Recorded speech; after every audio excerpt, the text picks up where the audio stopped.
Hey, hello everyone. Thank you for joining me for Habit 5. Seek first to understand and then to be understood. Personally, this is my favorite. I've had to work a lot on this over the years and I continue to work a lot on it. We've all heard someone say, I can't understand that person, they aren't listening to me.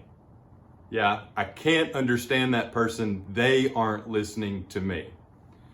Or you've all been in that conversation where all you're thinking about is your reply. You're not listening, you're just thinking about, as soon as there's a pause, I'm going to reply this.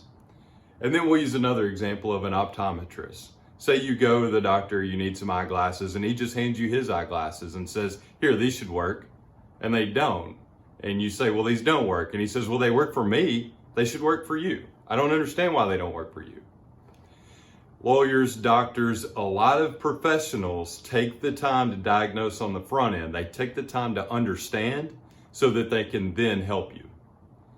So usually we're listening at 1 to 4 levels. There's ignoring, where we're really not listening.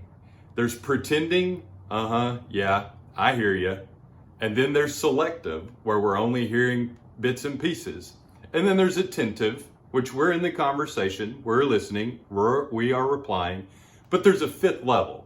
And when we can get to this 5th level, that's when our communications will really go up. And it's called empathetic listening. You see the world as they see the world.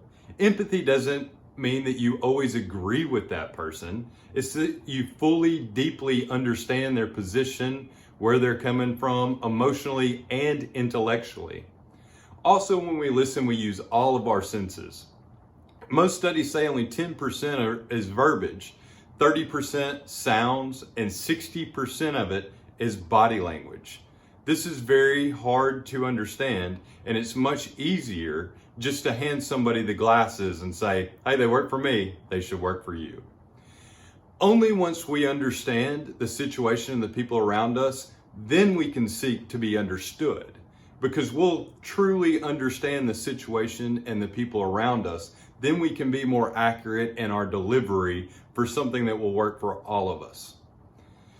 You can always seek first to understand.